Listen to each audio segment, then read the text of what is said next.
Start करते हैं exercise 5.8 का जो भी हमारा रिमेनिंग क्वेश्चन है उसको हम खत्म करते हैं। ठीक है। और इसके बाद आप ये बताओगे कि जो मिसलेनियस एक्सरसाइज है, ठीक है, आप उसको कर लोगे, ट्राई तो करोगे एक बार, है ना। ट्राई करना है, आपको करना है। और ये बताओगे कि हाँ सर मेरे से हो जा रहा है या मोस्टली क्वेश्चन हम कर पा रहे हैं या नहीं कर पा रहे हैं। आपको थोड़ी सी हेल्प लेनी है अपने रेफरेंस बुक से, जिससे भी आप हेल्प लेते हो उससे आपको हेल्प लेनी है। देन आपको ये मेरे को कमेंट करके बताना है कि हाँ सर आप कर ले रहे हो या नहीं कर ले रहे हो। अब इसके बाद मेरी तरफ से देखो ये एक्सरसाइज है फिनिश, ठीक है ना। बस वही मिसलेनियस बचा है। मिसलेनियस वही है जो हमने पीछे से हमने जो चीज़ें पढ़ी हैं, आपको थोड़ा सा हेल्प लेना है अपने रेफरेंस बुक से। और हम जो है कल से स्टार्ट करेंगे न्यू चैप्टर। और हम पहले इसके बाद का जो चैप्टर है दैट इज जो चैप्टर जो 6 है ना, एप्लीकेशन ऑफ डेरिवेटिव, तो वो अभी हम छोड़ेंगे। छोड़ने का मतलब देखो क्या है, छोड़ेंगे नहीं मतलब छोड़ेंगे नहीं। हमने डिफ्रेंशिएशन पढ़ा, नॉट डिफ्रेंशिएशन के बाद हम पढ़ेंगे इंटीग्रेशन। ठीक है। तो इंटीग्रेशन पढ़ोगी तो ऑटोमेटिकली आपका जो डिफ्रेंशिएशन जितने भी कॉन्सेप्ट अभी आपने डिफ्रेंशिएशन में पढ़े ना, सब के सब जो है हमारे इंटीग्रेशन में यूज होंगे। ठीक है। फिर हम एक साथ दोनों का एप्लीकेशन ऑफ ये जो हमारा जो application of derivative and application of integrals, हम इन दोनों का जो है एप्लीकेशन एक साथ पढ़ लेंगे। ठीक है। तो इस चैप्टर के बाद हम लोग स्टार्ट करने वाले हैं इंटीग्रेशन। ओके, चलो आप लोग इंटीग्रेशन इंटीग्रेशन कह रहे थे तो चलो लो अब स्टार्ट हो जाएगा इंटीग्रेशन, बट फिलहाल इसको हम पहले फिनिश कर लेते हैं। देखो क्या कह रहा है कि if F such that -5,5 R is a differential function, मतलब ये belong to R and is a differential function, ये हमारी कैसी जो भी हमारी फंक्शन रही होगी वो एक डिफरेंशियल फंक्शन है। And if F dash x, तो एफ डैश एक्स का मतलब क्या हो गया भाई, डिफरेंशियल, मतलब ये हमारा जो फंक्शन है वो क्या हो गया, डिफरेंशिएबल। वो ऑलरेडी बोल रहा है कि डिफरेंशिएबल है। और कह रहा है कि F dash X does not vanish anywhere. Vanish anywhere का मतलब क्या होता है कि ये जो एफ डैश एक्स है ना, वो किसी भी पॉइंट पर जीरो नहीं है। वैनिश एनीवेयर का मतलब क्या समझना है ना, डज नॉट जीरो एनीवेयर, मतलब किसी भी पॉइंट पर जीरो नहीं है। Then prove that f-5 does not is equal to f5। तो ये आपसे ये बोला है कि ये चलो प्रूव करके दिखाओ कि f-5 does not is equal to f5। अच्छा, कह रहा डिफरेंशिएबल है। तो अगर देखो हमने कहा सर कि अगर ये डिफरेंशिएबल है, बात समझना चाहिए यहाँ से मेरी। देखो आप कह रहे हो क्वेश्चन ये जो हमसे कह रहा है कि सर ये डिफरेंशिएबल है ना। हमने कहा कि सर सिंस हमारा जो फंक्शन है that is f is differentiable, मैंने आपको डिफरेंशिएबल से रिलेटेड मैंने आपको एक चीज़ बताई थी, डिफरेंशिएबल। ठीक है। तो अगर ये डिफरेंशिएबल है तो मैंने आपको बताया था कि कोई भी फंक्शन अगर डिफरेंशिएबल होता है तो डिफरेंशिएबल होने के साथ साथ हमारा क्या होगा, एक कॉन्टिन्यूअस फंक्शन भी होगा। देन हम ये कह देंगे क्या कि then function is also continuous. Continuous किस पॉइंट पर, ये हमारा जो पॉइंट है ना, कौन सा पॉइंट, ऑन या एट जो भी कह लो आप, 5, -5, इस पॉइंट पर क्या होगा, कॉन्टिन्यूअस भी होगा और फंक्शन इज डिफरेंशिएबल ऑन -5, ठीक है। यहाँ पे बताओ हम कुछ गलत कर रहे हैं क्या, हाँ सर गलत कर रहे हैं। क्या, देखो मैंने आपको बताया था कि कॉन्टिन्यूअस के केस में हम लेते हैं क्लोज इंटरवल और एक मिनट, कॉन्टिन्यूअस के केस में हम देखो लेते हैं क्लोज इंटरवल। ठीक है। तो कॉन्टिन्यूअस के केस में हमें कैसा लेना है, हमें लेना है क्लोज इंटरवल, तो ये सही है, हमने क्लोज इंटरवल बनाया है। और डिफरेंशिएबल के केस में हम लोग लेते हैं ओपन इंटरवल, है ना। तो ये चीज़ थोड़ी सी आप ध्यान रखोगे, है ना। चलो अब हमने ऐसा बता दिया कि भाई ऐसा है, तो अब देखो हम यहाँ पर अप्लाई करने वाले हैं क्या, मीन वैल्यू थ्योरम। हमें ये चीज़ प्रूव करनी, बस समझ रहे हो, हमें ये चीज़ क्या करनी है, हमें ये चीज़ प्रूव करनी है।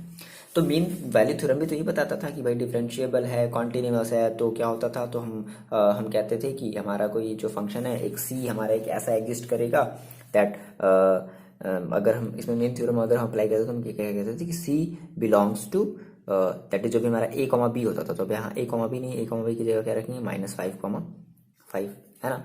मतलब ये कहेंगे कि देयर एग्जिस्ट सी, यहाँ पे कोई एक ऐसा, इन दोनों के बीच में कोई एक ऐसा सी होगा जो इन दोनों से क्या कर रहा होगा, बिलोंग कर रहा होगा। देन उस केस में हम ये निकालते थे कि एफ डैश, हम सी निकालते थे, F dash C is equal to क्या करते थे, हम ये कहते थे, देखो याद करो, F A minus F B upon A minus B, ये तो कहते थे। तो एफ ए की देखो वैल्यू कितनी है, -5, ठीक है। और माइनस एफ बी की वैल्यू कितनी है, 5 अपॉन ए माइनस बी, ए की वैल्यू देखो कितनी है, -5 और minus B, A minus B क्या कर दिए क्या, हाँ भाई मैंने फॉर्मूला ही उल्टा लगा दिया है। देखो फॉर्मूला हमने उल्टा लगा दिया, ठीक है। तो F dash C is equal to, देखो क्या होता है, F dash C is equal to हम कहते थे क्या, F B minus F A upon B minus A. चलो ठीक, तो वैल्यू रख देते हैं, that is F dash C, है ना। तो एफ बी की वैल्यू देखो कितनी है 5, तो दैट इज ये हो जाएगा F5 minus F A minus 5। फिर क्या है बी की वैल्यू देखो कितनी है 5 माइनस ए की वैल्यू कितनी है -5। इसको अगर हम सॉल्व करेंगे तो देखो क्या मिलेगा, ये हमें मिलेगा F5 minus F minus 5 upon 10, ये हो जाएगा माइनस माइनस क्या हो जाएगा प्लस हो जाएगा, दैट इज 10। अब क्या कर दो, इस 10 को इधर भेज दो, इसके इस तरफ भेज दो ना, तो कितना हो जाएगा देखो 10 F dash C is equal to कितना हो जाएगा F5 minus F minus 5। Okay, अच्छा आपको क्या मिल गया यहाँ से, आपको 10 F dash C is equal to क्या मिल गया, F5 माइनस एफ माइनस 5 मिल गया। अब कह रहा है, अब अपने लास्ट वाले वर्ड पे ध्यान, तो कह रहा है कि F dash X does not vanish anywhere. मैंने आपको क्या बताया, vanish does not vanish anywhere का मतलब कि F dash X since F dash X does not vanish anywhere, तो vanish does not vanish anywhere का मतलब क्या है कि एफ डैश एक्स जो है वो किसी भी पॉइंट पर जीरो नहीं है, means does not is equal to zero. So F dash X not is equal to zero. अच्छा, अब आप क्या करो, देखो अगर हम इसमें मान लो अगर हम 10 का मल्टीप्लाई करते हैं, फॉर एग्जांपल मान लो अगर इसमें 10 का अगर मल्टीप्लाई कर दें तो इधर मान लो हो जाएगा क्या, हम ये भी कह सकते हैं क्या कि 10 F dash X is equal to does not is equal to क्या, जीरो। बाई जीरो में 10 का मल्टीप्लाई करोगे क्या आएगा, जीरो ही आएगा। अब इस 10 एफ डैश एक्स की वैल्यू कितनी है, ये है, तो रख दिया जाए, क्या हो जाएगा F5 minus F minus 5 does not is equal to zero. अब देखो, अब इस F5 को इधर ले जाओ तो कितना हो गया, F5 is equal to F5 sorry does not is equal to, इधर जाएगा तो डज नॉट होगा ना, does not is equal to F minus 5। ये आपको क्या करना था, प्रूव करना था। Then prove that F minus 5 does not is equal to F5। आ गया, आ रही बात समझ में, हेंस प्रूव्ड, ये आपका हो गया। ठीक है, ये आया क्वेश्चन नंबर 3 में, कुछ नहीं करना था, सिंपल हमें इसमें मीन वैल्यू थ्योरम लगाना था। ठीक है, हम ये जानते हैं मीन वैल्यू थ्योरम क्या बोलता है कि डिफरेंशिएबल है, कॉन्टिन्यूअस है, देन एक हमारा जो है कह सकते हैं कि उन दोनों के बीच में, यानी कि हमारी जो इंटरवल है इनके बीच में कोई एक हमारा पॉइंट एग्जिस्ट करेगा जो कि उन दोनों से बिलोंग करेगा, दैट इज है ना सी बिलोंग्स टू -5, तो मीन वैल्यू थ्योरम क्या कहलाती है, तो हम वहाँ से क्या कर लेंगे, एफ डैश सी निकाल लेंगे। फिर हम उसको ये जो कंडीशन कह रहा है ना कि डज नॉट वैनिशेस, हम ये वाला कंडीशन अप्लाई करेंगे और इसमें हम वैल्यू पुट कर देंगे, हमारी जो भी हमें प्रूव करना है वो आ जाएगा। आ रही बात समझ में। चलो बात करते हैं क्वेश्चन नंबर 4 की। देखो जी, ये है एक्सरसाइज 5.8 का क्वेश्चन नंबर 4। कह रहा है कि वेरीफाई मीन वैल्यू थ्योरम। ठीक है, एमवीटी आपको वेरीफाइड करना है।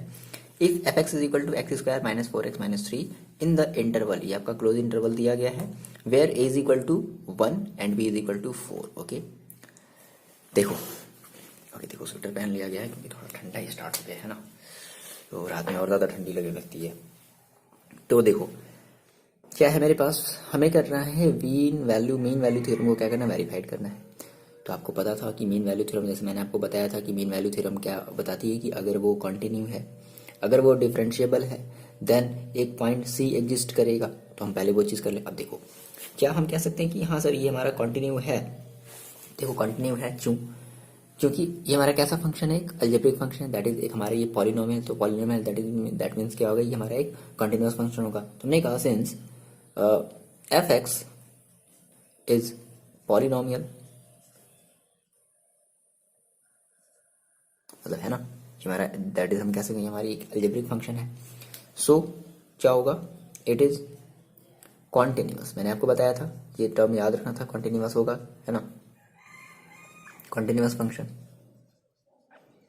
अच्छा, अब ये देख लेते हैं कि क्या ये डिफरेंशिएबल है, देख लिया जाए तो इसका हम डिफरेंशिएशन करके देख सकते हैं। Since F X is equal to क्या दिया है, x square minus 4x minus 3। अच्छा, अगर ऐसा है तो हम इसका अगर एफ डैश एक्स करें, दैट इज हमने इसका कर दिया क्या डिफरेंशिएशन, तो 2x माइनस 4। डिफरेंशिएशन कौन नहीं जानता, कर लोगे ना, बताओ, डिफरेंशिएशन में प्रॉब्लम नहीं है ना, अगर आप मेरे से डिफरेंशिएशन अगर पढ़ते चले आओ तो इसमें तो कोई प्रॉब्लम नहीं होनी चाहिए। ठीक है, दैट इज डिफरेंशिएबल। क्या लिख दिया जाए, हमारा एफ है वो क्या है, दैट इज हमारा जो फंक्शन है वो क्या है, डिफरेंशिएबल है। ये डिफरेंशिएबल है। तो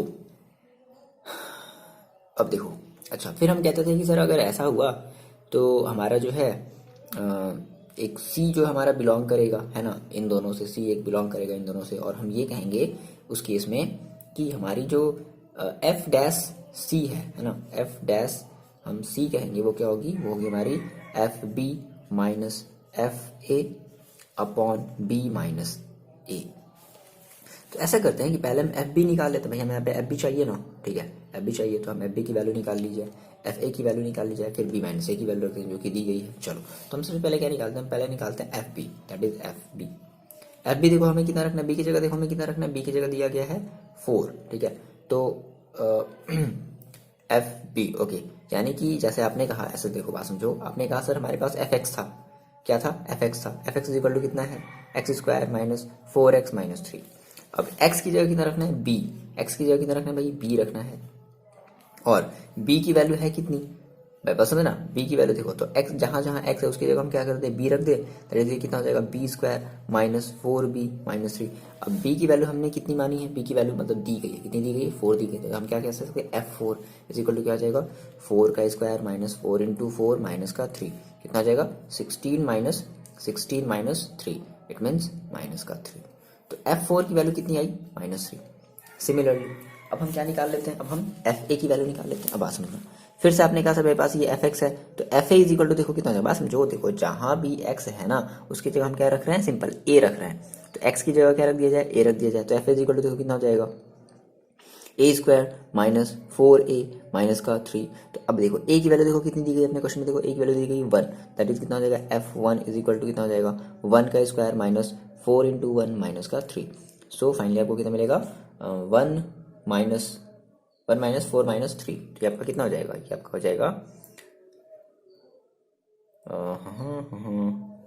कितना हो जाएगा ये, -3 और -4, ओके, -7 और ये 1 सब्ट्रैक्ट कर दो तो दैट इज माइनस का 6, है ना। तो F1 इज इक्वल टू कितना हो जाएगा, माइनस का 6, ठीक है। ये आपको मिला F1 और ये आपको मिला F4, ठीक है, ये आपको मिला F4।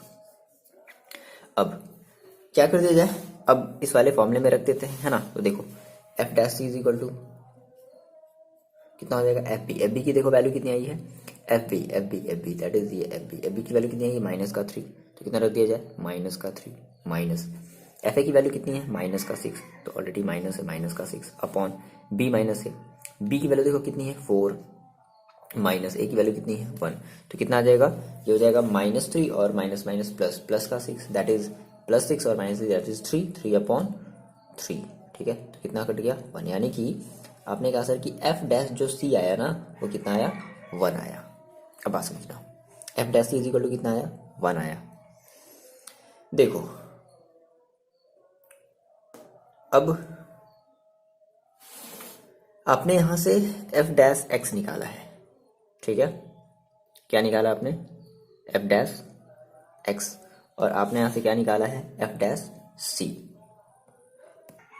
देखो बात समझना, आपने कहा सर सिंस आपके पास F dash C is equal to है F dash X is equal to है, F dash X is equal to है 2x माइनस 4, ठीक है। अच्छा, और आपने एफ डैश सी निकाला, मतलब बात समझो, एफ अगर आप इस x के जगह अगर c रखते हो, इस x के जगह आपने क्या रखा, c रखा, तो जहां जहां भी x होगा उसकी जगह हम क्या रख देंगे, c रख देंगे, 2c माइनस 4। और इस एफ डैश सी की वैल्यू कितनी है, 1, तो इसकी जगह हम क्या रखते हैं, 1 is equal to 2c minus 4। बोलो आई बात समझ में।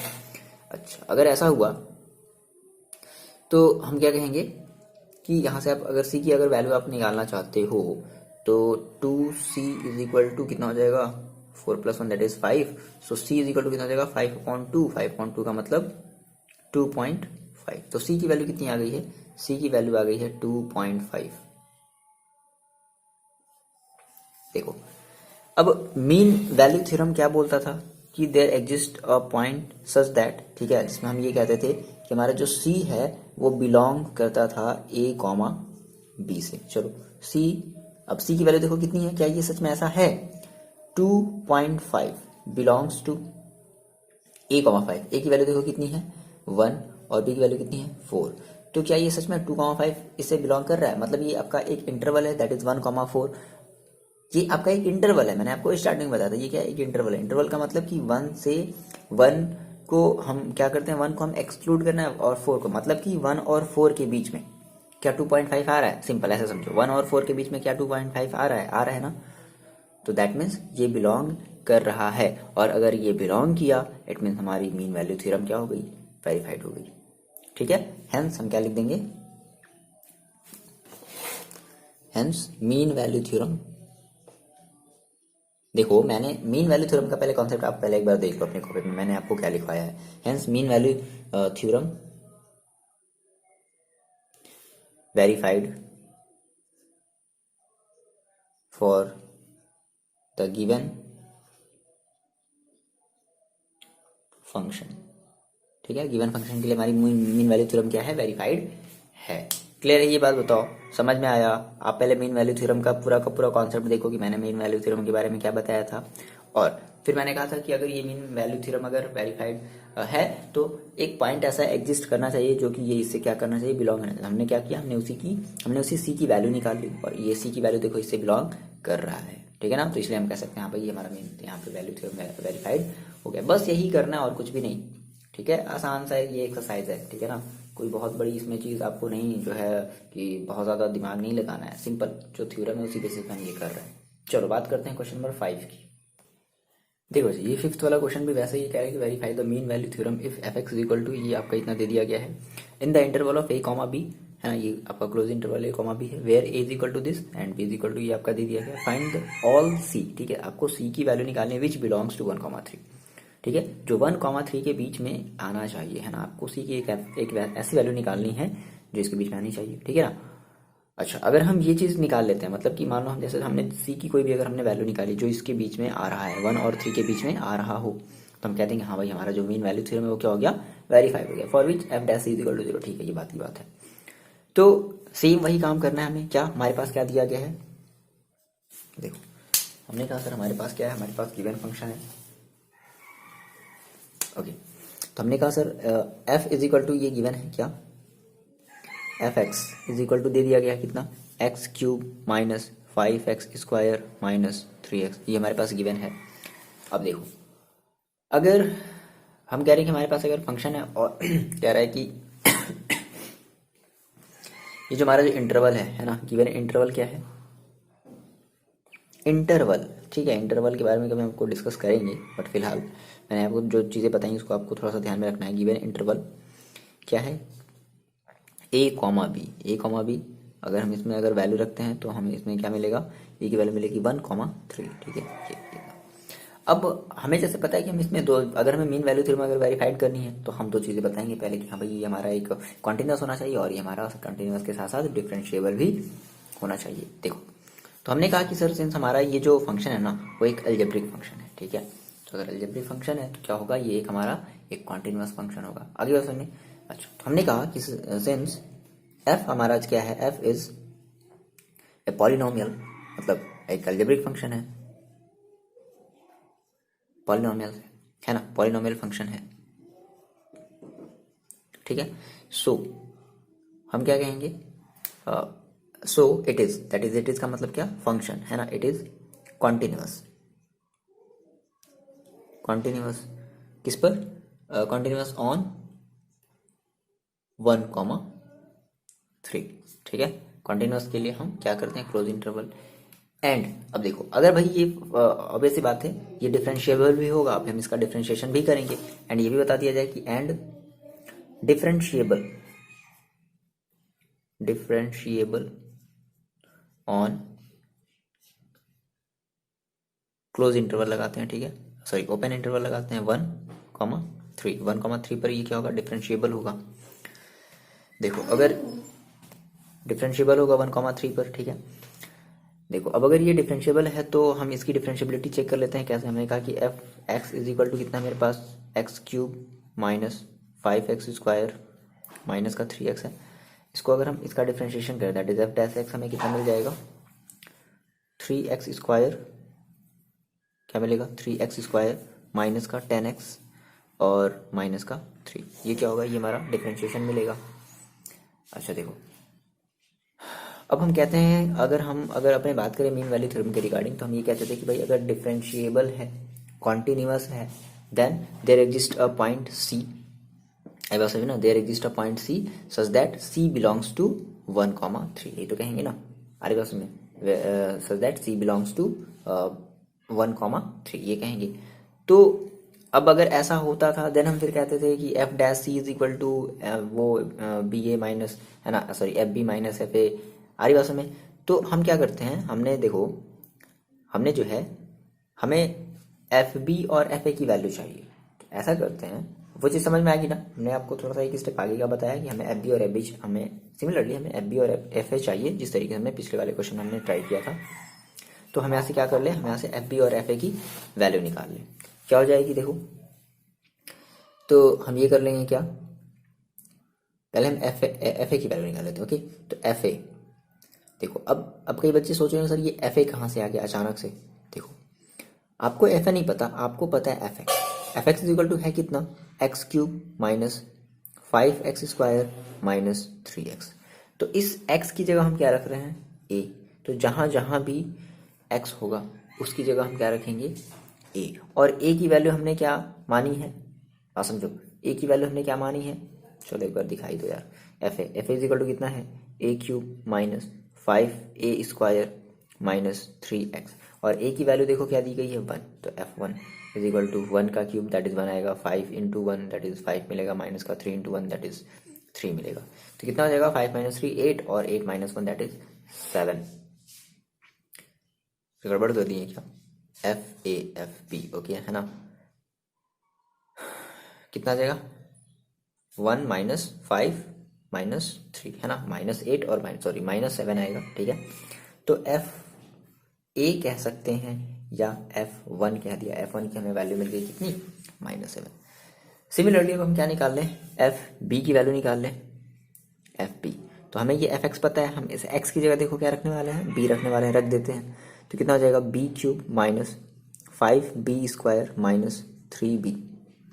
तो एफ बी की वैल्यू देखो कितनी है, बी की वैल्यू देखो कितनी दी गई, 3 रख दिया जाए। तो 3 का क्यूब माइनस 5 इंटू 3 का स्क्वायर माइनस 3 इंटू 3, ठीक है। इसको सॉल्व कर लोगे, 3 3 9 27, माइनस का ये हो जाएगा आपका, कितना हो जाएगा, ये आपका हो जाएगा, चलो देख लो कर लो, माइनस का 27, ये हो जाएगा माइनस 5 इंटू 3 3 9, फिर ये कितना हो जाएगा, 5 9 45, और ये हो जाएगा माइनस का 9, ठीक है। तो माइनस का 9 और माइनस का 45 प्लस का 27 क्या हो जाएगा, देखो इनको हम क्या कर लें, इनको ऐड कर लें, 45 माइनस 9 कितना हो जाएगा, 54, ठीक है, और माइनस का 54 और 27, ठीक है, तो कितना हो जाएगा, दैट इज 27 टू द 54, है ना। तो माइनस का 27, तो F3 इज इक्वल टू आपको कितना मिला, माइनस का 27। ये आपने F3 निकाल लिया, ये आपने F1 निकाल लिया, दैट इज आपने FB और आपने FA निकाल लिया।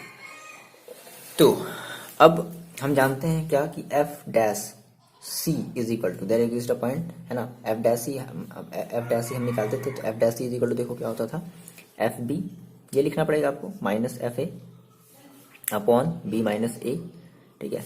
चलो इस एफ बी की वैल्यू रख दो, देखो इस एफ बी की वैल्यू कितनी है, तो इस एफ बी की वैल्यू आई है माइनस का 27, माइनस इस एफ ए की वैल्यू देखो कितनी आई है, माइनस का 7 अपॉन बी माइनस ए, यानी कि 27 माइनस और minus minus A, that is minus का 7। तो ये देखो कितना आ जाएगा, एक मिनट गड़बड़ कर दी, पी की वैल्यू कितनी है, पी की वैल्यू क्या रख रहे हैं हम लोग, 3 है ना, पी की वैल्यू 3 है, माइनस ए की वैल्यू कितनी है 1, ठीक है। 27 माइनस में और माइनस माइनस कितना हो जाएगा, प्लस, तो ये आपका कितना हो जाएगा, 27 माइनस, और यानी कि माइनस का ये हो जाएगा आपके पास 20/2, कट कर दिया गया, कितना आ गया, माइनस का 10। तो जो एफ डैश सी मिला ना, वो देखो कितना मिला, माइनस का 10 मिला। अब देखो यहाँ से बात समझना, अब आपने यहाँ से ये कहा था कि मीन वैल्यू थ्योरम के अकॉर्डिंग, जैसे कि हमने ये कहा था कि भाई मीन वैल्यू थ्योरम है, अगर ऐसा होता है तो क्या करता है कि there exist a point C such that C belongs to A comma B का मतलब 1,3। तो यहाँ से हमने कहा सर एफ डैश सी, और आपने ऑलरेडी जो है एफ डैश एक्स निकाल लिया है, आपने ऑलरेडी एफ डैश एक्स निकाला है, ठीक है। देखो हमने कहा कि since for mean value theorem, short में लिख देते हैं, फॉर एमवीटी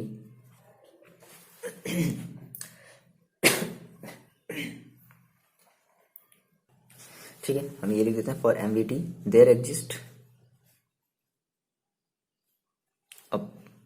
ए पॉइंट सी, है ना, और ये जो पॉइंट होगा वो क्या करेगा, बिलोंग्स टू, ये सी जो है क्या करेगा, बिलोंग्स टू, ये हमारा जो इंटरवल है क्या 1,3, ये इसे क्या करेगा, बिलोंग करेगा।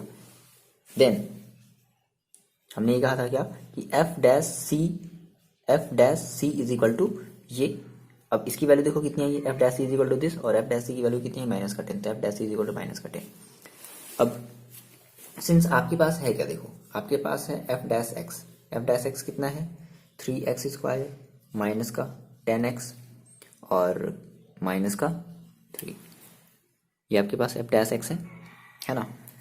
तो हम इस x की जगह क्या रखने वाले हैं, इस x की जगह रखने वाले हैं c, तो क्या मिलेगा, F dash C is equal to क्या मिलेगा, 3c² माइनस 10c माइनस का 3, समझ लो। अच्छा अब इस एफ डैश सी की वैल्यू देखो कितनी है, 10, तो क्या रख दिया जाए, इस एफ डैश सी की जगह क्या रख दिया जाए, 10 रख दिया जाए, तो देखो क्या रख दिया जाए, 10 रख दिया जाए, दैट इज 3c² माइनस का 10c, समझना यहाँ पे, ये हमारा एक क्वाड्रेटिक इक्वेशन बन रहा है, ठीक है, माइनस का 3 इज इक्वल टू कितना होगा, माइनस का 10, इस माइनस के 10 को भी इधर ले आते हैं, तो देखो क्या मिलेगा, दिख रहा है ना आपको, 3c² माइनस का 10c, और ये माइनस का 10 इधर आएगा तो क्या हो जाएगा, प्लस का 7, है ना, ठीक है, माइनस का 3 और प्लस का 10 दैट इज प्लस का 7, तो प्लस का 7 इज इक्वल टू क्या हो जाएगा, 0। अब देखो ये आपको याद आया, क्लास 10th में आपने क्वाड्रेटिक इक्वेशन पढ़ा था, कैसे हम इसको कैसे सॉल्व करते थे, देखो मल्टीप्लाई करने पर 27, इस 3 का हमें यहाँ से c की वैल्यू निकालनी ना, याद करो ना, x की हम वैल्यू कैसे निकालते थे, ये हमारा जैसे हमारा जो क्वाड्रेटिक इक्वेशन जब बन जाता था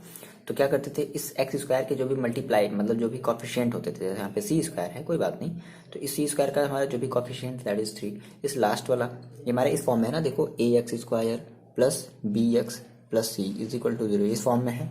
हम क्या करेंगे, हम इस c का 7 के साथ मल्टीप्लाई कर देते, तो कितना आया 27, तो मल्टीप्लाई करने पर कितना आना चाहिए, प्लस का 27, बात समझना, आप लोग जैसे भी कर रहे हो कर लो, ठीक है, मेरा काम है बता देना, देख लो, मल्टीप्लाई करने पर कितना आना चाहिए होता है 27, और ऐड और सब्ट्रैक्ट करने पर क्या क्वेश्चन करते हैं, ऐड और सब्ट्रैक्ट करने पर हम देखते हैं बीच वाले को, हम यहाँ से दो बातें करते हैं क्या, कि मल्टीप्लाई करने पर, तो मल्टीप्लाई की हम जब आप बात करते हैं तो हम इन दोनों का मल्टीप्लाई करते हैं, मल्टीप्लाई करने पर कितना आना चाहिए 27, ऐड और सब्ट्रैक्ट करने पर कितना आना चाहिए माइनस का 10। तो ऐसे कौन से दो नंबर हैं जिनको आपस में अगर हम मल्टीप्लाई कर दें तो 27 आ जाए, और ऐड और सब्ट्रैक्ट कर दे तो 10 आ जाए, हाँ माइनस का 10, ऐड और सब्ट्रैक्ट करने पर क्या सिंबल के साथ बोलना है क्या, माइनस का 10, तो ऐसे कौन से दो नंबर है बताओ, तो 7 3 है ना 27, ठीक है, 7 और 3 ऐसे दो नंबर है जिनको आप मल्टीप्लाई करोगे तो कितना आएगा 27 आएगा, और ऐड और सब्ट्रैक्ट करोगे तो भाई क्या करना चाहिए, हमें लाना है माइनस का 10, तो क्या करना पड़ेगा, इन दोनों को हमें दोनों के पास माइनस लगाना पड़ेगा, है ना, तो अब इसके पास c लगा दो, इसके पास भी c लगा दो, हो गया, तो ऐसे तो करते थे, याद आया, है ना, आगे बात में देखो ये रफ एक आइडिया है ना, तो -c और -3c समझ रहे हो। अब ये आप चाहे जैसे करो, अपने क्लास 10 में चाहे जैसे ही पढ़ा था, नहीं पढ़ा तो इस वीडियो को फिर से पीछे करके देखो, ठीक है ना, इस चीज़ को हमने कैसे बताया। तो हमने कहा sir 3c² as it is हम लिख देते थे, माइनस का इस 10c की जगह हमें अब हम केवल इस बीच वाले में चेंज करते थे, तो क्या करेंगे हम यहाँ पर करेंगे माइनस का 3c और माइनस का 7c, और ये पहले से क्या है प्लस का 7, ये ऐसे ही पड़ा हुआ है, ठीक है। अब यहाँ से कॉमन लेते थे, 3 को कॉमन ले लिया जाए, क्या बच जाएगा 3c कॉमन ले लेते हैं, ठीक है, तो क्या बचेगा c -1 और माइनस, यहाँ से हम क्या करते हैं 7 कॉमन ले लेते हैं, तो क्या बचेगा c -1 इज इक्वल टू 0। यहाँ से फिर देखो अब दोनों में से कॉमन क्या दिख रहा है, c -1 कॉमन दिख रहा है, तो हमने c -1 कॉमन ले लिया, इन दोनों में से c -1 कॉमन हो गया, क्या बच गया मेरे पास 3c - 7 is equal to 0। If c -1 is equal to 0 then c is equal to 1, अरे वैसे में यही होगा ना, if c 3c -7 is equal to 0 then c is equal to 7/3। देखो अब इस c में से और इस वाले c में से कौन सी वैल्यू है जो बिलोंग कर रही है, इस 1,3 के। देखो 1,3 जैसे हम कह रहे हैं कि हमारी ये एक ओपन इंटरवल है। कैसे इंटरवल है? ओपन इंटरवल है। तो ओपन इंटरवल का मतलब होता है कि हम चीज़ों को, जो हमारे जो फर्स्ट जो और जो लास्ट में ना, हम इनको एक्सक्लूड कर देते हैं। क्लोज टर्म का मतलब ही क्या है कि सभी चीज़ों को क्लोज कर देना। अगर मान लो यही, अगर मान लो क्लोज इंटरवल होता तो हम कहते कि नहीं, including 1 and including 3 also. But अगर हम कह रहे हैं कि नहीं, अगर ये एक क्लोज इंटरवल है, सॉरी ओपन इंटरवल है, तो ओपन इंटरवल में हम लेते हैं क्या? एक्सक्लूडिंग। एक्सक्लूडिंग का मतलब छोड़ देना। इस वाले टर्म को, इस वाले टर्म को छोड़ दो, बाकी इनके बीच का जो भी हमारा टर्म होगा दैट इज हमारा वो होगा एक ओपन इंटरवल। और क्लोज इंटरवल में क्या याद रखना है आपको कि सभी चीज़ों को इंक्लूड करना है ना, इंक्लूडिंग। तो ओपन इंटरवल, दो बातें फिर से मैं आपको बता रहा हूँ। ओपन इंटरवल का मतलब क्या होता है? एक्सक्लूडिंग। तो 1 और 3 को हम छोड़ दें, है ना। अब इनके बीच में देखो, तो इनके बीच में क्या 7/3 आएगा? आएगा, ऑब्वियस सी बात है, आएगा। 7/3 का मतलब का 2 पॉइंट समथिंग कुछ होगा, तो 1 और 3 के बीच में 2 हमारा समथिंग आता है। ठीक है, तो ये हमारा हो जाएगा। देखो मिटाते हैं इन चीज़ों को, ठीक है, मिटा दिया जाए। इन 3 बातें पहले नोट डाउन कर लो। देखो हमने ये कहा कि भाई हमारा जो c है ना, c की 2 वैल्यू आई। कौन सी वैल्यू है? एक आई 1 और एक आई 7/3। अब जिसमें से हमारी जो 7/3 है ना, 7/3 है, दैट इज जो c इज इक्वल टू 7/3 है, वही क्या कर रहा है? बिलोंग कर रहा है किससे? 1,3 से। ओपन इंटरवल ऑफ 1,3 से बिलोंग कर रहा है। तो हम क्या देंगे कि हेंस हमारा ये जो मीन वैल्यू थ्योरम है इस फंक्शन के लिए क्या हो गया? वेरीफाइड हो गया। एंड जो c की वैल्यू है वो इतनी आ गई। Hence MVT is verified for the given function, ठीक है। एंड c की जो वैल्यू होगी वो आपकी, find the c, find c भी तो बोला था फाइंड आउट करने के लिए, ओके। तो ये आपका आंसर हो जाएगा, प्रूव हो गया। आ रही बात में, बस ऐसे ही करना है यार, और कुछ भी नहीं करना है, एक्स्ट्रा दिमाग कुछ नहीं लगाना है। थ्योरम है ये, थ्योरम पहले से मतलब प्रूव्ड होती, पहले से ही प्लान्ड होती है, ठीक है। चलो बात करते हैं क्वेश्चन नंबर 6 की।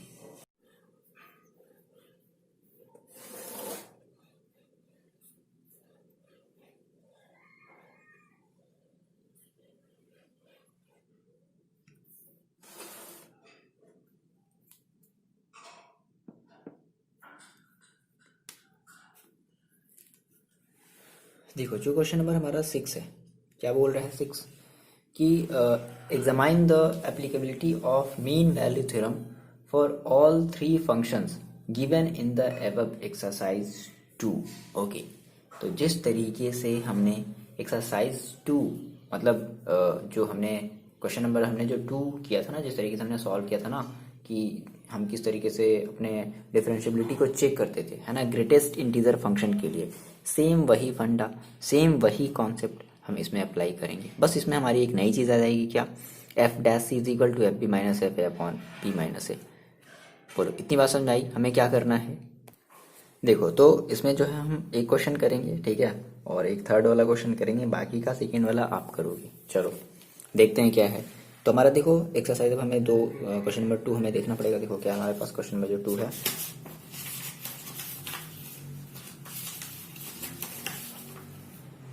देखो तो क्वेश्चन नंबर 2 का हमारा जो फर्स्ट पार्ट है ना, कह रहा है कि F X is equal to है हमारे पास ग्रेटेस्ट इंटीजर फंक्शन, ठीक है, और फॉर एक्स बिलोंग्स टू 5,9, ठीक है। अच्छा फिर देखो हम, मैंने आपको बताया था कि हमारी एक्स कैसी ग्रेटेस्ट इंटीजर फंक्शन है। अगर ये ग्रेटेस्ट इंटीजर फंक्शन है तो हमारी ये किसी पॉइंट पर कॉन्टिन्यूअस नहीं होगी, है ना, और ना ही ये हमें, ना ही हमारी ये एक डिफरेंशिएबल होगी पर्टिकुलर किसी भी पॉइंट पर। अब कैसे डिफरेंशिएबिलिटी चेक करते थे मैंने आपको ये भी बताया था। चलो फिर से उसी चीज़ को देखो, फिर से आप रिवाइज करो तो ये चीज़ें आपकी फिर से स्ट्रांग हो जाएंगी, है ना। तो हमने कहा कि सर सिंस ये हमारा जो एफ एक्स है ना, इस चीज़ के लिए एफ एक्स है is not continuous. Not continuous क्यों? क्योंकि हमें पता है ग्रेटेस्ट इंटीजर फंक्शन के लिए हमारी ये जो है फंक्शन है वो कॉन्टिन्यूअस नहीं होगी। नॉट कॉन्टिन्यूअस ऑन 5,9, ठीक है। अच्छा अगर कॉन्टिन्यूअस नहीं है तो फिर मैंने आपको बताया था कि ये डिफरेंशिएबल भी नहीं है, लेकिन हमें यहाँ पे डिफरेंशिएबिलिटी चेक करके बतानी पड़ेगी। तो कैसे बताएंगे हम, कैसे बताते थे, मैंने आपको बताया था कि लेट कर लिया जाए, है ना, ये हमने पहली चीज़ बता दी। और दूसरी चीज़ हम क्या चेक करेंगे, चेक डिफरेंशिएबिलिटी, चेक डिफरेंशिएबिलिटी, ठीक है। तो हमने ये कहा कि चलो हम लेट कर लेते हैं कि हमारा क्या है, कोई एक नंबर है, एक इंटीजर है n, ठीक है ना, n, let n be a integer, ठीक है, सच दैट n मान लिया, या मान लो चलो c मान लो, पिछले वाले में क्या लिया था, c लिया था, चलो c ले लेते हैं, c such that c belongs to 5,9। देखो तो c बिलोंग्स टू 5,9, ठीक है। अच्छा, तो हम पहले क्या निकालते थे, आर एच डी निकालते थे, आर एच डी, ओके। तो आर एच डी में यानी कि हम कहते थे राइट हैंड डेरिवेटिव, तो हमें एक फॉर्मूला पता था क्या, कि R H D means F dash x, जो हम करेंगे वो क्या हो जाएगा, लिमिट एच टेंस टू 0 और एफ एक्स प्लस, अब एक्स नहीं लेंगे, क्या लेंगे, सी लेंगे, F C plus H minus F C upon H, ठीक है।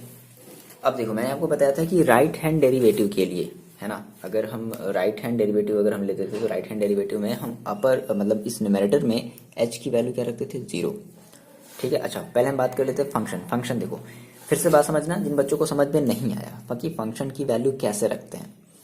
यहाँ आपके पास है क्या, एफ एक्स, ये मत देखो अभी, ये मत देखो, यहाँ आपके पास क्या है, एफ एक्स है, यहाँ आपके पास क्या है, एक्स नहीं है, यहाँ पे आपके पास सी प्लस एच है। इसका मतलब है कि अगर हमने कंपैरिजन किया ना तो एक्स की वैल्यू क्या मिली, सी प्लस एच, बात समझना, एक्स की वैल्यू क्या मिली, सी प्लस एच। अब अगर ये एफ एक्स है तो एफ एक्स की वैल्यू क्या है, ये एक्स, ये वाला एक्स, ठीक है, ये जिसको हम कहते हैं ग्रेटेस्ट इंटीजर फंक्शन, ये ग्रेटेस्ट इंटीजर फंक्शन है। अच्छा, तो इसके जगह हम क्या करेंगे भाई, एक ही तो है, दो होता दो तीन ऑप्शन वाले होते ये इस तरीके से, तो करके फिर हम वो बात करते। तो इसको हम उस तरीके से भी कर सकते थे, लेकिन वो उतना बहुत ज़्यादा लेंदी हो जाएगा, इस वजह से हम ऐसा नहीं कर रहे हैं। तो हमने कहा कि हम भाई इसके जगह जो है इस फंक्शन, ये देखो फंक्शन है ना, हमें फंक्शन यहाँ से हटाना, हमें फंक्शन की वैल्यू रखनी होती है। जिन बच्चों को समझ में नहीं आया, है ना, जिन बच्चों ने कहा सर मेरे को हवा नहीं लगा, तो अब देखो थोड़ा सा हवा लगाओ, हम कहते हैं सर यहाँ पे हमें फंक्शन की वैल्यू रखनी है, हम इस फंक्शन को लेकर के नहीं चल सकते। जैसे हमने कहा था ना सर, हम हमारे पास अगर एफ ए था तो हमने एफ ए की वैल्यू निकाली थी, तब हमने इस पूरे एफ ए की वैल्यू रखी थी, जो भी हमारा 4 आता था, जो भी माइनस का 27 आता था, रखा था ना हमने। तो सिमिलरली ये हमारा फंक्शन है, तो मैं यहाँ पे फंक्शन को हम ऐसा नहीं छोड़ सकता, हमें फंक्शन की वैल्यू रखनी पड़ती है। तो फंक्शन की वैल्यू कितनी है, एक्स है। अब रही बात सर क्या हम यहाँ पे पूरा का पूरा एक्स उतार दें, नहीं, क्यों नहीं उतारेंगे सर एक्स, तो हमने कहा सर कंपैरिजन करते हैं, यहाँ पर एफ एक्स है और यहाँ पर एफ सी प्लस एच है, तो ठीक है हम ये एक्स तो उतारेंगे, लेकिन एक्स के जगह हम क्या रख देंगे, सी प्लस एच। क्लियर है। तो हमने कहा क्या हो जाएगा सर, हमारे पास ये हो जाएगा लिमिट एच टेंस टू 0 और C plus H minus F C. अब ये भी हमारी एक फंक्शन है, और इस फंक्शन की जगह हम ये वाली वैल्यू रखेंगे, तो यहाँ सर एफ सी है, यहाँ एफ एक्स है, तो इस एफ सी की जगह हम एफ एक्स रख देंगे, लेकिन फिर से कंपैरिजन करो, इस सी की जगह क्या रखना है, एक्स, तो जहाँ भी सी होगा वहाँ की जगह एक्स होगा, जहाँ पर भी एक्स होगा वहाँ पे हम एक्स की जगह क्या रख देंगे, सी रख देंगे, तो क्या आ जाएगा यहाँ पर सी अपॉन एच। अब इसके लिए हम क्या करेंगे, अपर वाले में एच की वैल्यू हम क्या रख देंगे, 0 रख देंगे, तो देखो कितनी हो जाएगी, लिमिट एच टेंस टू 0 और c माइनस सी, यहाँ से h हट गया, ठीक है, 0 रख दिया आपने, तो कितना बन गया h, कितना आ गया 0 अपॉन h, ऐसे नहीं लिखते, इसको ऐसे लिखेंगे, limit h tends to 0 0 upon h, और 0 अपॉन h का मतलब क्या, 0, ठीक है ना। हम अब बात करते हैं अपने एल एच डी की, एफ डैश एक्स, अरे यार, ओके, तो हम कहाँ पर थे, हमने कहा sir F dash X is equal to limit H tends to 0, और अब हम लेने वाले हैं left hand limit, left hand derivative, it means F C minus H minus F C upon minus का एच, ठीक है।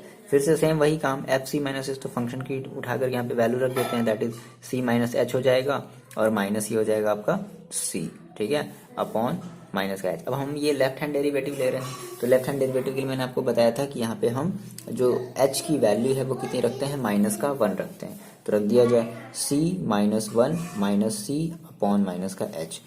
ऐसे नहीं रखेंगे, लिमिट के साथ लगा करके रखना पड़ेगा। लिमिट एच टेंस टू 0 और c-1 माइनस सी अपॉन माइनस का एच। तो देखो ये सी से सी कैंसिल हो गया, क्या बचा, माइनस का 1 अपॉन एच, यानी कि limit H tends to 0 minus का 1 अपॉन एच। अब आपको यहाँ पे एच की वैल्यू रखनी ही पड़ेगी 0। तो कितना हो जाएगा, कितना हो जाएगा, लिमिट एच टेंस टू 0। अब यहाँ से लिमिट की वैल्यू रख देते हैं, तो लिमिट की वैल्यू रखेंगे तो लिमिट हट गया, दैट इज माइनस का 1 अपॉन 0, और 1 अपॉन 0 का मतलब इनफाइनाइट। ठीक है, यानी कि आपकी जो लेफ्ट हैंड डेरिवेटिव आई वो कितनी आई है, 0, इनफाइनाइट आई है, और राइट हैंड डेरिवेटिव कितना है, 0। और हमने बताया था आपसे कि डिफरेंशिएबिलिटी के लिए हमारी जो लेफ्ट हैंड डेरिवेटिव है और जो राइट हैंड डेरिवेटिव है वो आपस में इक्वल होनी चाहिए, बट आपस में इक्वल नहीं है, तो हम कहेंगे hence function is not differentiable, है ना। सो फंक्शन, आपको ये बातें पहले से ही पता है, मैंने आपको 2 तरीके बताए थे इस तरीके के क्वेश्चन को सॉल्व करने के लिए, तो आप ये वाला अप्लाई करोगे तो ज़्यादा अच्छा रहेगा, आपको मार्क्स सही मिलेंगे। ठीक है, so function is not differentiable eight क्या कर दिया जाए, एट एक्स इक्वल टू सी, जो भी हमने सी माना है ना। अच्छा, अगर फंक्शन अगर डिफरेंशिएबल नहीं है, ठीक है, फंक्शन अगर डिफरेंशिएबल नहीं है तो हम क्या कहेंगे कि भाई हमारी ये जो मीन वैल्यू थ्योरम है वो सेटिस्फाइड हुई ही नहीं। कंडीशन क्या, मीन वैल्यू थ्योरम की सेटिस्फाइड हुई नहीं, कह रहा था कि फंक्शन जो है डिफरेंशिएबल होना चाहिए, कंटिन्यूस होना चाहिए, ना तो डिफरेंशिएबल है ना ही कंटिन्यूस है। तो अगर कुछ भी नहीं है तो हमारी ये मीन वैल्यू थ्योरम अप्लीकेबल हुई नहीं हुई, आगे बात समझ में। सो हम कह देंगे hence the mean value theorem is not applicable for this. Similarly इसी तरीके से क्वेश्चन नंबर 6 का, मतलब कि क्वेश्चन नंबर 2 का जो सेकेंड पार्ट है, सेम इसी तरीके से करेंगे जैसा कि मैंने आपको उसमें बताया था। अब हम बात करते हैं क्वेश्चन नंबर 2 के थर्ड पार्ट की बात करते हैं। देखो ठीक है, हम बात करने वाले हैं क्या, 2 के थर्ड पार्ट की बात करते हैं। देखो जी, ये आपका है क्वेश्चन नंबर 6 का थर्ड पार्ट। कह रहा है कि इसको आप चलो चेक करो, ये मीन वैल्यू थ्योरम को सेटिस्फाइड करती है नहीं करती है। देखो हमने वहाँ पे चेक किया था उसमें रोलेस थ्योरम में हमने जब चेक किया था तो हमने कहा था कि भाई ये रोलेस थ्योरम को वेरीफाइड नहीं करेगी। क्यों, क्योंकि वहाँ पे जो एफ ए है और एफ बी की वैल्यू आपस में इक्वल नहीं आई थी ना। चलो हम बात करते हैं यहाँ पे ऐसा हम एफ ए और एफ बी तो निकालते नहीं है, ठीक है, तो हम इसको चेक करते हैं। तो यहाँ पर ये कहा जाता है क्या कि यहाँ पर अगर ये मीन वैल्यू थ्योरम अगर वेरीफाइड करने के लिए क्या हम केवल कंडीशन देते हैं, हम ये कहते हैं कि भाई इसकी ये जो है हमारा ये कॉन्टिन्यूस होना चाहिए और ये जो है हमारा ये डिफरेंशिएबल भी होना चाहिए। ठीक है, तो देखो कंटिन्यूस भी होगा, डिफरेंशिएबल भी होगा। तो अगर कॉन्टिन्यूस है और डिफरेंशिएबल है ना, तो हम क्या कहेंगे कि हमारी ये मीन वैल्यू थ्योरम को वेरीफाइड करती है। अब मान लो अगर आप एग्जैक्टली अगर चेक करना चाहते हो कि क्या सच में कैसे वेरीफाइड किया, वहाँ पे तो हमारा रोलेस थ्योरम वेरीफाइड नहीं हुआ था क्योंकि, तो हम यहाँ पर भी अगर देखो, अब अगर वेरीफाइड है तो हम जानते हैं कि अगर वेरीफाइड है देन हमारा क्या होगा, एक पॉइंट एग्जिस्ट करेगा सी विच बिलोंग्स टू 1,2। तो अगर हम उस सी की वैल्यू निकाल लें और हम ये बता दें कि हाँ उस सी की जो वैल्यू है वो 1 और 2 के बीच में है, 1 और 2 के बीच में है, देन हम कहेंगे कि हाँ भाई ये बात सही है ना, कर सकते हैं। तो पहले तो आप ये बता दो कि since function F X is a polynomial so it is continuous on close interval 1,2 and function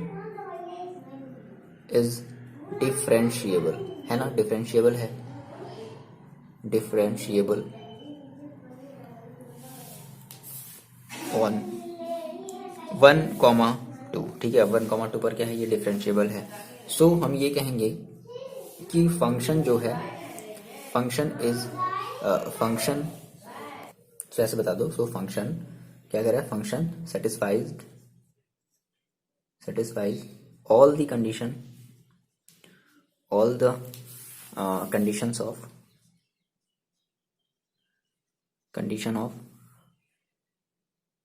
mean value theorem, that is MVT. So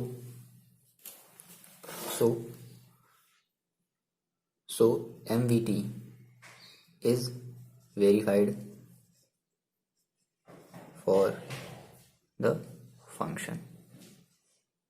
अब अगर आप सही में चेक करना चाहते हो कि सच में ऐसा हुआ, ठीक है, तो देखो अब अगर हम ये कह रहे हैं भाई कि अगर ये वेरीफाइड कर रहा है इस मीन वैल्यू थ्योरम को, ये अगर फंक्शन अगर वेरीफाइड कर रहा है तो क्या होगा, इफ सो मतलब अगर ऐसा है, ये अगर वेरीफाइड कर रहा है, ठीक है, तो क्या होगा, देयर एग्जिस्ट